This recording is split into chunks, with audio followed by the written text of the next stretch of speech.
안녕하세요. 반갑습니다. 비트코인 뉴스팡입니다. 비트코인을 다시 사들이는 큰 손들, 블랙록, 변곡점 도달이라는 기사 먼저 전해드리도록 하겠습니다. 비트코인 고래들이 비트코인을 매입하는데 멈추지를 않고 있습니다. 그래서 그 내용들 구체적으로 한번 살펴보도록 하겠습니다. 도움이 되신다면 좋아요, 구독, 댓글, 알림 설정하셔서 최대한 빠르게 정보 받아보시길 바라겠습니다.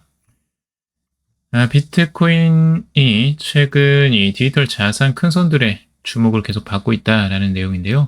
고래들의 대량 매수세가 이어지는 가운데 최대 자산 운용사인 블랙록은 급등 가능성을 시사하고 있습니다. 온체인 데이터에 따르면 이 가상자산 고래들이 비트코인을 대거 매수 중이다라고 하고 있는데요. 온체인이 비트코인 판매 압력을 나타내는 지표인 비트코인 매도 측 리스크 비율은 최근 0.24로 역대 저점까지 이제 떨어졌다라고 하고 있습니다. 이런 고래들의 매도 압력이 현저히 낮아졌다라는 내용이고요. 실질적으로 셀사이드 리스크 레이시오 자체도 이제 계속해서 떨어지고 있어요. 이게 이제 상승했을 때에는 셀사이드가 조금 더 강한 거, 매도세가 강할 수 있는 부분인데 이게 내려갈수록 이제 그 압력이 낮은 거죠. 고래들의 매도 압력이 현저히 낮은 것을 뜻합니다. 그리고 비트코인의 트렌드 누적 점수도 최근에 2주간 약 1.0에 근접할 정도로 강한 매수 신호를 보이고 있다라는 내용입니다. 트렌드 누적 점수라는 거는 결국에는 이제 그 비트코인을 매집하려고 하는 그 매집의 강도를 이야기할 수 있는데요. 최근 2주간 1.0에 수렴할 정도로 굉장히 강한 흐름입니다. 1.0이라는 거는 이제 강한 매수세를 이야기를 하는 거고요. 그리고 이제 비트코인을 보유한 이 보유량에 따라서 이렇게 분류가 되어 있습니다. 실제적으로 이제 10,000개 이상의 비트코인을 가지고 있는 대형 고래부터 이 1개 이하의 새우까지 모두 다 매수세를 유지하고 있다라는 것들이 한눈에 보이죠. 이 파란색이 이제 1.0에 가까운 것들이고요. 그러니까 매수 강도가 얼마나 지금 높은지를 전체적으로 보여주고 있어요. 시장이 출렁거려도 지금 비트코인에 대한 매도세는 크게 나오지는 않고 있고 오히려 매수세가 굉장히 선방을 하고 있다라고 볼 수가 있습니다. 자, 그리고 2000년 닷컴 버블 아니야. 지금은 1998년 월가에서 암호화폐 베팅을 본격화한다라는 내용이에요. 이것도 굉장히 중요한 내용인데요. 지금 기관들이 비트코인 상장지수 펀드에서 막대한 수익을 거둔 후에 더 높은 수익을 추구하면서 암호화폐 산업 전반으로 투자를 확대하고 있다라는 주장이 나오고 있어요. 이는 일종의 알트코인 시즌이 전통 금융권에서도 시작됐음을 시사한다라는 내용인데 이 비트와이즈 암호화폐 자산 운용사의 최고 투자 책임자 매트 호거는 이 비트코인 ETF로 많은 수익을 올린 전통 금융기관들이 이제 서클, 이더리움, 솔라나 등 암호화폐 재무전략 기업으로 자금을 돌리고 있다라고 하는 내용입니다. 근데 이 흐름이 아직 초기 단계다라는 거죠. 호가는 이 같은 흐름이 단순한 기술적 순환이 아니라 구조적 전환의 시작일 수 있다라고 평가를 하고 있습니다. 사람들이 말하는 것처럼 지금이 2000년 3월의 거품 정점이 아니라 1998년 수준이다라고 하는 거예요. 그러니까 이 거품이 시작됐을 때를 이야기하는 거죠. 닷컴 버블.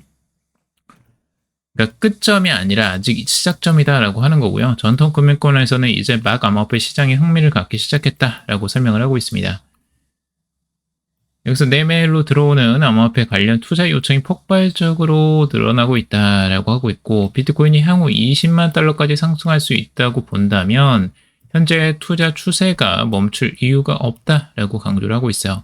이런 자금 흐름은 일정 시점까지는 자기 강화적 구조를 만들 수 있다라고 평가를 하고 있고 그들은 기존 주식시장으로 자금을 회수하기보다는 암호화폐 기업과 디지털 자산 생태계에 재투자하는 것으로 나타났다라는 거예요.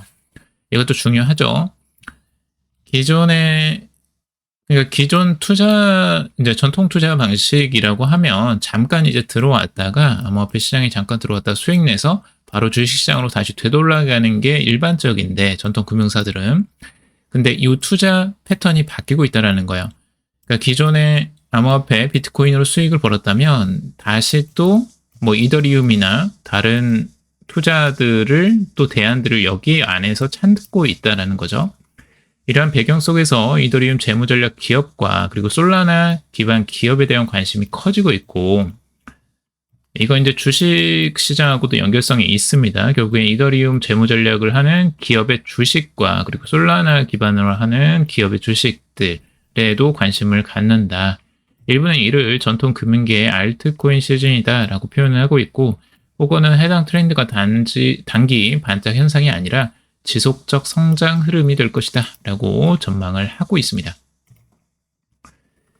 비트코인 50% 상승 신호 나왔다. 변동성 2023년 이후 최저 수준이다 라고 하는데요.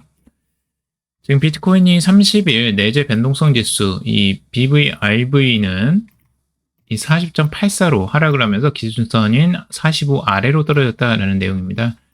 이 내재 변동성 지수 45 이하로 떨어진 사례는 최근에 149주 동안 단 21번 있었고, 대부분 가격 조정이나 상승 전환이 일어났다라는 내용입니다.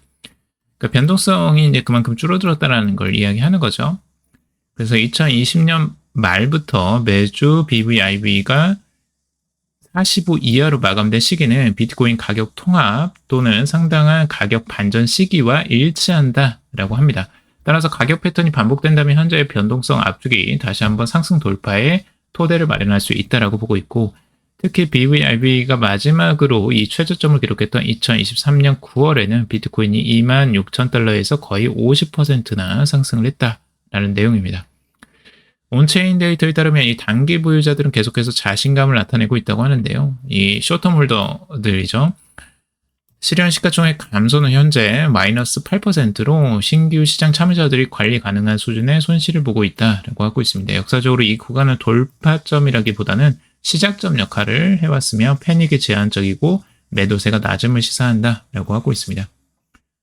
단기적으로 아직 이제 버틸만 한 거예요. 비트코인은 이제 신규 투자자들, 이제 단기 투자들을 말하는 거고요. MVRV 쇼텀홀더즈의 시장가치 대비 실현가치 비율도 2024년 11월 최고치인 1.133에 비해서 현재 1.19를 기록하고 있다라고 하고 있습니다. 그래서 보유자들은 아직 차익을 노리고 매도하기보다는 보유를 선택하는 투기적 위협 감수가 감소했음을 보여준다라고 이야기를 하고 있죠. 자, 기업 이더리움 보유 급증 공급량 10% 점유 전망이라는 기사고요. 스탠다드 차트드 투자은행에서 최근 몇 달 동안 기업 재무부 자산의 이더리움 보유량이 급증하고 있고, 현재 기관이 암호화폐 유통량의 1%를 보유하고 있다라고 밝히고 있어요.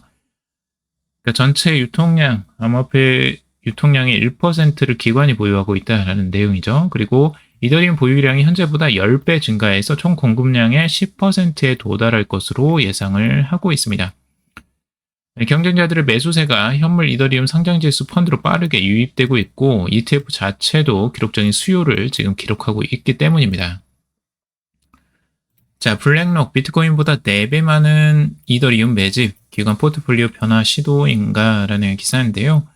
세계 최대 자산운용사 블랙록이 비트코인보다 이더리움을 훨씬 더 많이 매입한 것으로 나타나고 있습니다. 최근의 실정이고요. 7월 달에 특히 이게 가파르게 상승을 했습니다. 온체인 데이터 분석 아캄에 따르면 블랙록은 7월 22일부터 28일까지 일주일간 약 12억 달러 규모의 이더를 매수했고, 같은 기간 BTC 매입액은 2억 6,700만 달러에 그쳤다라는 거죠. 그러니까 거의 5배 이상의 이더리움 매수를 진행한 겁니다. 블랙록에서는. 이더리움의 대량 매수는 코인베이스 프라임 핫 월렛에서 블랙록이 통제하는 지갑으로 다수의 만 이더 단위 이체를 통해 이루어졌고, 특히 17만 7,500 이더 규모의 단위 트랜잭션도 포함되었다라고 합니다. 상당한 양의 이더리움을 지금 매수를 했다라는 걸 알 수가 있죠. 이러한 대규모 자금 유입은 기관 투자자들 사이에서 이더리움이 단순 대안자산을 넘어서 전략적 핵심 보유 자산으로 자리매김하고 있다라고 보고 있는 거고요. 블랙록의 행보는 이 암호화폐 포트폴리오에서 이더리움의 비중이 비트코인 못지않게 확대되고 있다는 점을 뒷받침하고 있습니다. 이 사실은 저번 달부터 아마 계속 제가 말씀을 드렸을 거예요. 블랙록이 이더리움을 계속해서 매집해 나가는 흐름들 계속 기사로 전해 드렸었고요. 그 흐름이 지금도 이어지고 있다라는 건데 오히려 그때보다 지금이 더 가파르게 나타나고 있습니다. 이 같은 매입 활동은 이더리움이 스마트 계약, DApp, 토큰화 등 실사용 기반 수요를 바탕으로 기관 투자자들의 신뢰를 확보하고 있고 반면 비트코인은 여전히 가치 저장수단으로 강세를 유지하고 있지만 유틸리티 측면에서 분산이 상대적으로 낮다라는 내용이죠. 그래서 이제 기관 투자자들이 비트코인을 투자하다가 이더리움까지도 이제 관심을 갖게 되면서 매집에 들어가고 있다라고 볼 수가 있고요. 그리고 이더리움 이번 사이클에서 16,000달러까지도 전망한다라는 내용이 있어요. 이건 이제 기술적 투자를 바탕으로 하는 거고요. 이 아이바 온테크라는 투자자들은 이더가 대칭 삼각형 패턴 상단을 돌파하려는 모습이 있다라고 이야기를 하고 있습니다. 이를 통해 대규모 상승이 가능하다라고 분석을 하고 있고 패턴은 기술적 목표가인 7,709달러 현재 가격 대비 약 105% 상승 여력이 있다라고 분석을 하고 있습니다. 이더리움이 지금 이 상태에서 이제 삼각수렴으로 되는 부분들을 이제 돌파하려고 한다라고 보고 있는 거예요. 이 라인에서. 그래서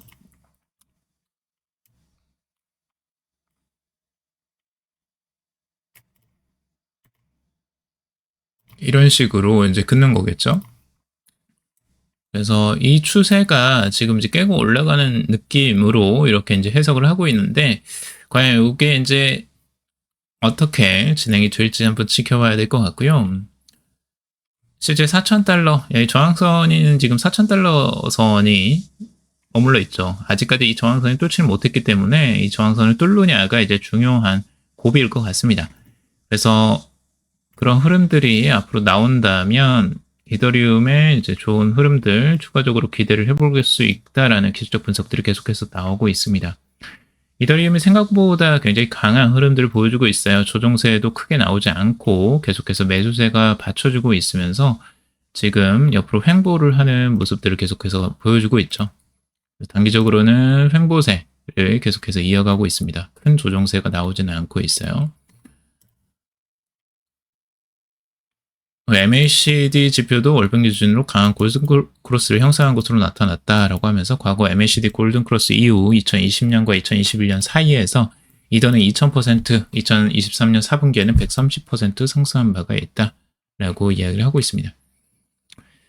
이더리움 현물 ETF도 18일 연속 자금 유입이 계속해서 되고 있고요. 2억 1,800만 달러로 누적 유입액은 53억 달러가 넘습니다. 7월 2일 이후부터요.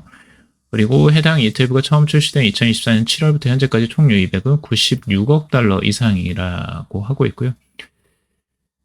그리고 이더의 자금 유입과 기업의 이더 매입은 이더리움 공급보다 수요가 빠르게 증가하고 있다라고 나타내고 있죠. 이게 이제 예전에 비트코인 공급 쇼크와 비슷한 느낌으로 지금 가고 있죠.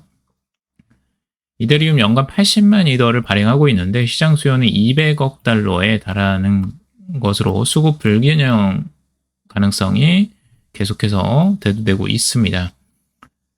그래서 기관 투자의 확대와 강력한 펀더멘털과 그리고 ETF 자금 유입이라는 이 세 가지 요소가 이더리움의 장기 상승세 가능성을 지지하는 중요한 신호로 지금 해석을 하고 있습니다. 아크인베스트에서는 이더 최대 보유 상장사인 비트마인에 이틀간 488억을 투자했다라는 내용이고요. 아크에서 계속해서 비트마인에 대한 투자를 놓지 않고 있습니다. 총 이틀 연속 총 3,530만 달러, 488억 원어치를 추가로 매입을 했고요. 기존에 매입한 부분에 이제 추가로 매입을 한 겁니다. 비트마인이 20% 이상 하락을 했음에도 불구하고 추가적으로 매입한 것은 그만큼 이 이더리움 투자 전략, 간접 노출에 대한 강화 전략으로 지금 풀이를 하고 있습니다. 비트마인 같은 경우는 보유량이 지금 56만 개라고 이야기를 하고 있는데 이것도 살짝 지금 바뀌고 있는 것 같아요. 최신은 좀 다른 내용인데요. 비트마인은 왜 이더리움을 선택했나? 5%의 연금 수율 전략 주목이라는 기사고요. 지금 비트마인이 왜 이제 이더리움을 선택했는지 이 톰 리 이사회 의장이 직접적으로 이야기를 한 내용인데요.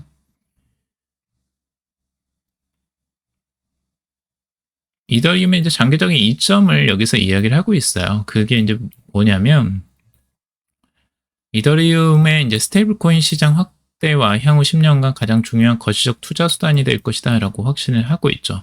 JP모건과 아마존 같은 이 대형 기관들이 스테이블 코인의 발행을 계획하거나 검토하는 가운데 이더리움 기반 금융이 급성장할 것이다라고 톰리 의장은 전망을 하고 있습니다. 지니어스 법안이나 미국 내 스테이블 코인 교재 법안 움직임도 이더리움 수요를 폭발적으로 증가시킬 것이다라고 분석을 하고 있고요. 결국엔 스테이블 코인의 사용이 이제 엄청나게 증가할 것이기 때문에 현재 유통 중인 스테이블 코인의 절반가량이 이더리움 블록체인에서 발행된다는 점에서 스테이블 코인의 대중 채택이 이더리움 가치를 끌어올릴 주요 동력이다라고 평가를 하고 있는 거죠. 그래서 이더리움의 가치를 굉장히 크게 보고 있는 거고, 그래서 비트마인은 이더리움을 단순 보유하는 것을 넘어서 주식이나 전환사채 발행을 통해서 지속적으로 자산을 확대하고 있고, 또 스테이킹을 통해서 추가 수익을 창출하는 동시에 이더리움의 보유 기업을 인수하면서 영향력을 넓히고 있습니다. 자, 비트마인은 23억 5천만 달러 상당의 62만 5천 이더를 보유하고 있어요. 최신은 62만 5천 이더예요. 아까 56만 이더라고 했는데 그것보다 더 지금 매수를 한 거죠. 자, 비트코인 2,300만 달러, 현금 3억 6,900만 달러 해서 총 27억 달러 규모의 암호화폐 자산을 확보한 상태고요. 비트마인 주가는 이더리움 가격이 1.5배 상승하는 동안 9.5배에 급증을 했다라고 하고 있고요. 근데 최근에는 조정세를 좀 보여주고 있습니다. 그래서 이런 전략들이 왜 나왔는지를 그 이유를 조금 이제 볼 필요가 있어요. 왜 이더리움을 지금 이렇게 비트마인이 매집을 하고 있나? 펀드아멘털 글로벌 이더리움 중심 전략 발표 주가 13% 급락. 실제적으로 이런 이제 상장사들이 늘어나고 있거든요. 이더리움을 재무자산으로 가져가는 기업들이 늘어나고 있는데, 그럼에도 불구하고 이제 주가가 바로바로 상승하는 건 아니다. 오히려 하락할 경우도 꽤 많다라는 걸 보여주고 있어요. 그래서 아까 비트마인도 하락세를 지금 최근에는 계속 이어가고 있고, 그래서 이게 단기적인 움직임이 무조건 상승하는 건 아니다라는 걸 여러분들이 염두에 두시고 투자를 하셔야 됩니다. 그래서 만약 투자를 하시더라도 그런 부분을 염두에 두시고 좀 멀리 보시고 투자를 하실 필요가 있고, 그리고 너무나 이제 큰 금액을 한 번에 베팅하는 것들은 위험할 수 있으니까 조금씩 나눠서 하시는 것도 하나의 전략이 될 수도 있겠죠. 그건 여러분들이 전략을 한번 세워보시길 바라고요. 자, 미국의 가상자산 거래소 코인베이스가 삼성페이를 통한 가상자산 구매 서비스를 지원한다라는 거예요. 국내에 이제 삼성페이와 그리고 이제 코인베이스가 손을 잡았는데요. 결국엔 가상자산의 이제 접근을 빨리 쉽게 하기 위한 용도로 삼성전자와 이제 손을 잡은 것 같습니다. 코인베이스가. 그래서 삼성페이 앱 내 결제 및 입금 수단으로 이제 암호화폐를 사용할 수 있게 된 거고요. 이것도 상당히 큰데 실제 삼성이 전체 스마트폰 2위 정도 1위에서 2위 왔다 갔다 하잖아요. 지금 아이폰하고. 그 정도로 이 점유율이 높기 때문에 이 삼성의 페이의 또 효용성이나 이제 점유율도 꽤 된 것을 이제 코인베이스가 전략적으로 이용하는 것 같아요. 그래서 코인베이스는 결국에는 이를 통해서 가상자산 구매, 삼성페이를 통해서 클릭만으로 이제 가상자산을 구매할 수 있게 만들겠다라는 거예요. 그만큼 시장 접근성이 굉장히 이제 쉬워진다라고 보시면 될 것 같고, 이제 코인베이스 거래소를 거치지 않고도 가상자산을 매입할 수 있는 시대가 지금 열리고 있는 거죠. 미국 시장에서. 상당히 좋은 전략이라고 보여지고 암호화폐 시장에도 긍정적인 내용이 될 것이다 라고 보여집니다. 21 캐피털 비트코인 담보로 달러 대출 추진, 디지털 자산 대출 시장 본격 진입. 자, 21 캐피털 같은 경우는 비트코인을 매집하는 준비자산 전략을 가져가고 있는데요. 최근에도 비트코인을 추가적으로 매집하고 있습니다. 테더와의 빵빵한 지원을 받고 있는 그 기업이죠. 그래서 비트코인은 그냥 이제 계속 들고만 가는 게 아니고 이걸 담보로 해서 미 달러화 대출 사업에 진출할 가능성을 이야기하고 있어요. 그러니까 본격적인 사업을 하는 거죠. 이제 금융 사업이에요. 결국에는 대출 사업까지 이제 달러화 대출 사업까지 진출을 하겠다라는 내용이고 비트코인을 담보로 하는 달러 대출 상품 출시를 검토 중이다라고 하고 있습니다. 우리는 모든 옵션은 가능성이다라고 하면서 우리는 무엇이든 할 수 있다라고 이야기를 하고 있습니다. 현재 21 캐피털은 43,500개 비트코인을 보유하고 있고요. 이는 당초 목표 1,500BTC보다 훨씬 더 많은 비트코인을 지금 보유하고 있습니다. 여기서 이제 테더로부터 추가로 5,800BTC를 지금 최근에 확보를 했었죠.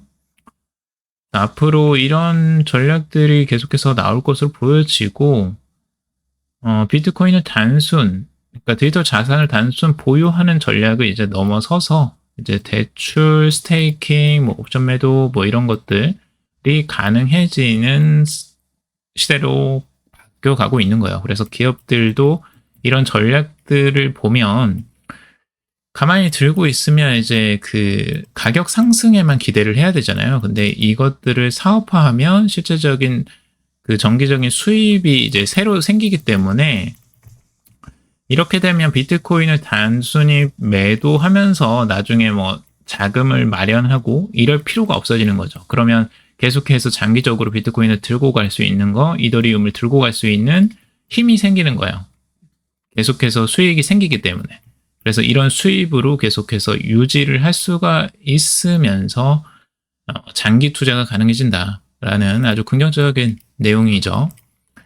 자, 비트와이즈 맷 호건, 이 디지털 자산 더 나은 글로벌 금융 시스템 구축 가능하다라는 기사예요. 맷 호건은 전통 금융의 이제 근본적인 문제점을 지적하고 있고 디지털 자산이 더 나은 글로벌 금융 시스템을 구축할 수 있는 경로를 제시한다라고 하고 있습니다.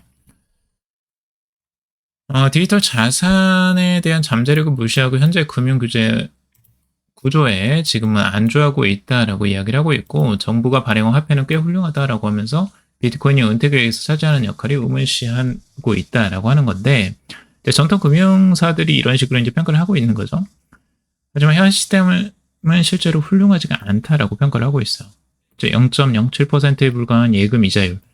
여러분들이 이제 보통 예금 이자율 보시면 아시겠지만 이자가 거의 없잖아요. 그냥 들고 있으면은 정말 이제 쓸모가 없습니다. 계속 인플레이션으로 여러분들은 그 자산을 잃어가고 있는 거예요. 어찌 보면 통화를 계속해서 찍어내고 있기 때문에. 그리고 5일 걸리는 수표 결제 기간이나 주말을 제외한 T+1 이 주식 정산 시스템, 주식 정산하는데도 이틀 이상 걸리죠.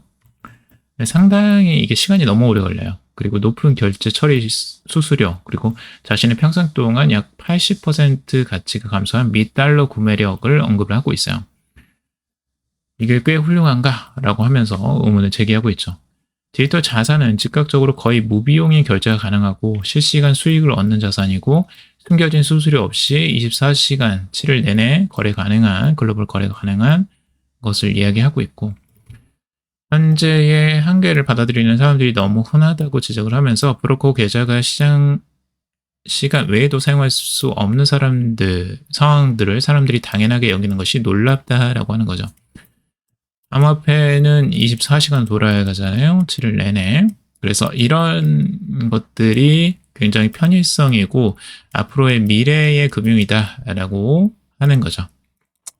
미래의 금융은 이렇게 가야 된다. 결국엔 수수료, 결제 기간 모든 것들이 대부분 다 개선되기 때문이죠. 그래서 디지털 자산에 대한 이 트렌드가 완전히 바뀌는 금융 시스템을 완전히 변화시키는 계기라고 지금 보고 있는 겁니다.